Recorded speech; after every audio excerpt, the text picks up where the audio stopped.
You bought a boat? Is it a boat? A boat? Aye. No. It's mental. I've got a boat. I've got a boat. I never bought it though. It came with an house that I purchased. Seriously? Yeah. This is one for a friend of mine at the back. It's quite a melancholy song about leaving. All those songs around that time, around the Definitely Maybe time, are all about leaving somewhere and arriving somewhere else, and it's all going to be fucking great in the end.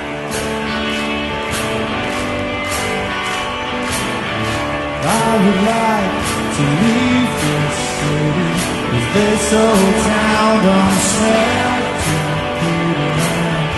I can feel the morning sun running around my mind. They said they'd done this sitcom thing, and they wanted to use an Oasis song. I'd have thought they'd have Married with Children. I would have thought would have been a better bet, but they asked permission and we've seen it, the Royal Family. I still think it's one of the best things. Jim Royal is an absolute hero of mine. And the silences, man, I love that. Yeah. They can't give me the dreams of the mind anyway.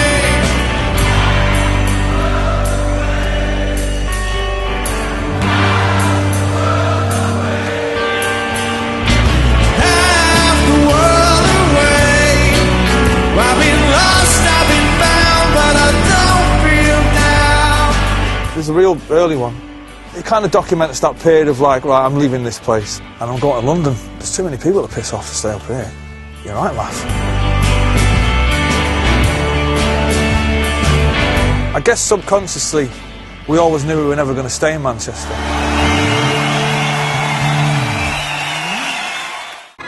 Even him Get on the fast track to death. thinking about buying a bar is the devil's way of saying, you got too much money. What about What a big you. Do you buy properties? Property. Do all that stuff? No, I'd stick it in the bank. Of course he does. He's got shit. I've got half an house. He's got about fucking 9. Lives in the smallest one. So that about. That's not true.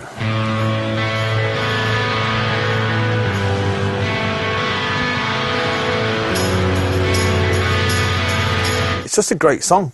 Should have been a single. I got slagged off at the time as well, you know. How many experience that people change? How many lives are living strange?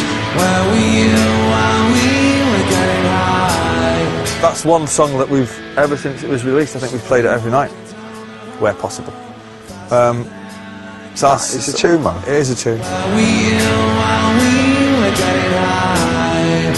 Someday you will find me company for landslide in a champagne supernova on the sky. Just before we went in to record Morning Glory, it was a real great period for us. We were sat on a tour bus in Germany. We got to this hotel early, so none of the rooms were ready. So he remembers all this so stuff. we sat in the car park, right? Are you fucking 100% sure? I am 100% sure. I put one of my houses on it. So somebody says, we're going in to do Morning Glory next week. Have you got any tunes for the new album? And I said, well, we went up to the back line, so I'll play them for you if you want.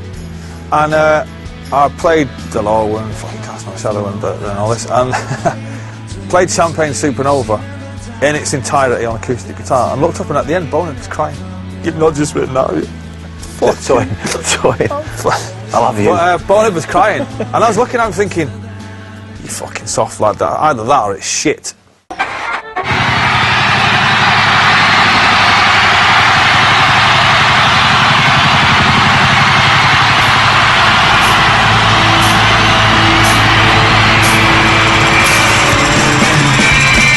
That is what defines Oasis music. I thought you said some might say did. Yeah, but if you rewind the tape back, you'll see that I say, cut, along with that. If you rewind the tape back and cut that bit out. Yeah.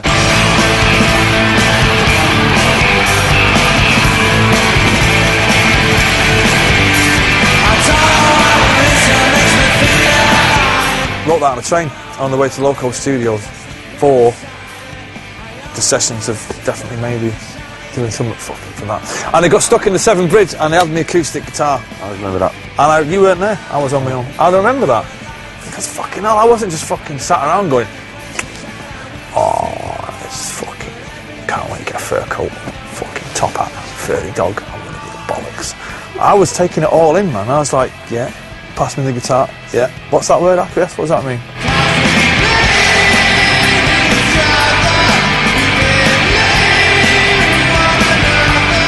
What I'm amazed by is the fact that, you know, the second verse, I only hope to say the things I wish I said, so I'll sing my soul to things. Never sings it live, ever. What then? Do you always forget it? Yeah? I've never heard it before. What words are them?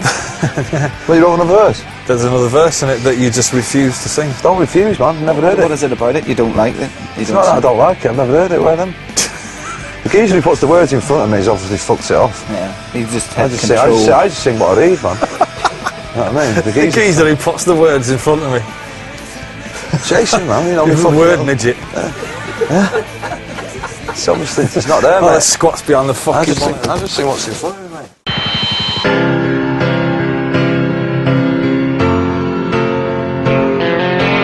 That was a good moment when we recorded that in the studio. I remember thinking, fucking hell, this is going to be brilliant. Slip inside the eye of your mind. Don't you know you might find a better place to play? That was written in an hotel room in Paris, right? And when we were just on the way to Sheffield Arena to play our first ever arena gig in 93 or 94. And I was doing it in the sound check, and I was the So Sally bit. I wasn't singing that. And he come up to me in the sound check and he went, "Are you singing So Sally Can Wait?" No, I walked up and said, "Yeah, I reckon you should fucking sing." So Sally can wait. Right, You know, is that I- which is the truth? Did he write that lyric, Yes, or of did course you? he Because fucking he said- did. And he reckons that I was, you know. But he said, all right, let's just say, for argument's sake, right, so he alluded to the fact, "Are you singing So Sally Can Wait?" And I said, "No," and he said, "Well, you should do."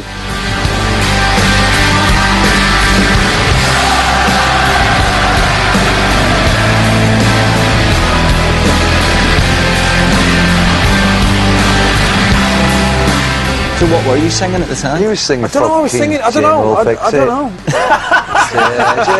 Jim will fix it. So fucking it. I don't know, but get on this.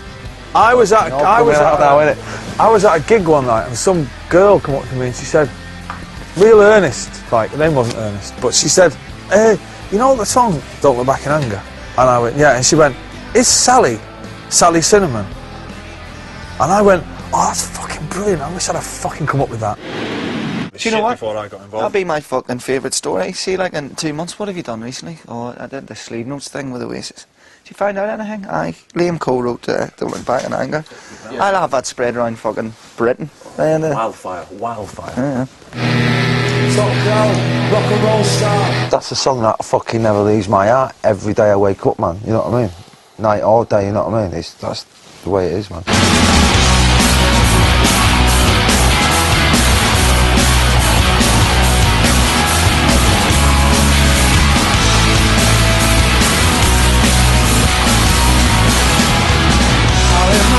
City, and there's no easy way out. Turn it up.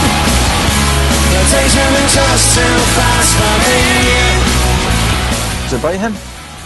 That would be gay, wouldn't In the sunshine. it? He said to me one that all your songs are about me, aren't they? The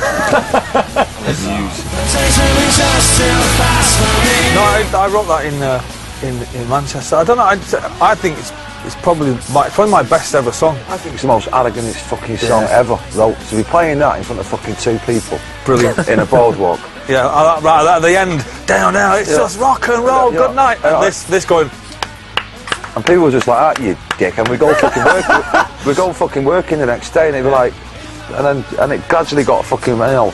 But they were the days, man, playing in front of 2 people, man, saying you're a rock and roll star.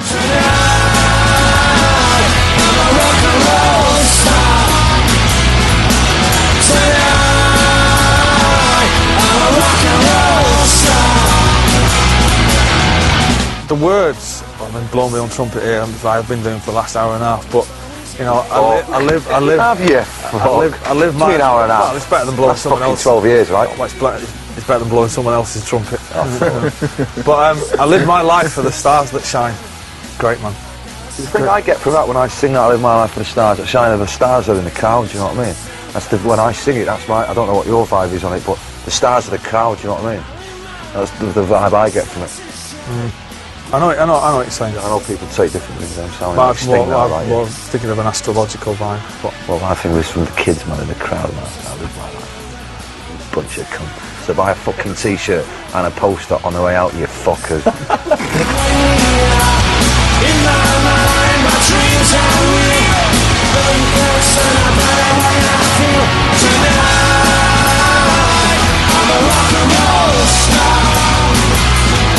So final question then. 10 years from now, will we do let's chat again for the second retrospective, and can the tracks be as good from now until then? I hope so. I mean, I don't know. I really hope so. To me, it's only like looking back at fucking old photos of your kid and going, oh, you fucking, remember, look at that, you got an ice cream fucking on your head and all that. Remember that when you're 5, you got your fucking kecks around your ankles. It's just like fucking looking back in time and going, there's a fucking tune, you know what I mean? And if we don't fucking do as many great tunes as that, then we'll fucking see. But who's going to tell us we're not going to fucking do any great tunes? I reckon we'll be rocking till the cows come home. It's just rock and roll. It's just rock and roll.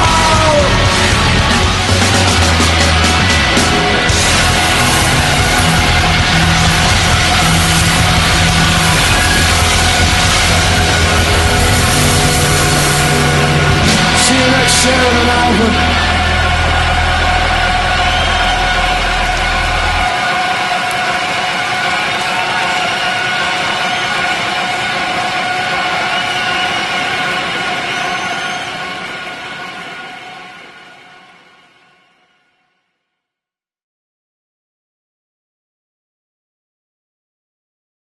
Before we talk about the tracks on it, well, now you've seen it, right? And see yourself, know what were tracks that didn't make it, that maybe could have been on it, or tracks that you'd have on it. I'd have Rocking Chair on it, if it's not on it, because I haven't seen it. But Rocking Chair, I'd have, like you say, Don't Go Away, a couple of them. But then again, it's like you say, you know, you can't have them all on it, you know what I mean? Hopefully we'll be able to do another one. Is the And really fucking milk it. retrospective 2, best of 2? Would have liked to have found a place for Fade Away and Listen Up. Listen Up, that's the one I'm on about. And Let There Be Love. But apart from that, it's like he says, I sat down and wrote a list of all, and it was 30 odd tunes. And it's just, the length of the songs would have made it impossible. It'd have to be a box set. So it kind of went down and down and down and down and down, and even up until like last week it was like, well, it's just, and it didn't make for a great record anyway, to listen to it all. You know, and in the end you just got to be brutal and say, well, you know, Rocking Chair, yeah, it's a great song, but is it as good as you're kind of weighing it against other songs? Is it as good as Talk Tonight, or is it as good as, you know, Liam would say, yeah, you would say that Don't Go Away is probably better than whatever, but neither of you two are in charge. It's not better than whatever. Well, is whatever on there? No. Oh, fuck for that.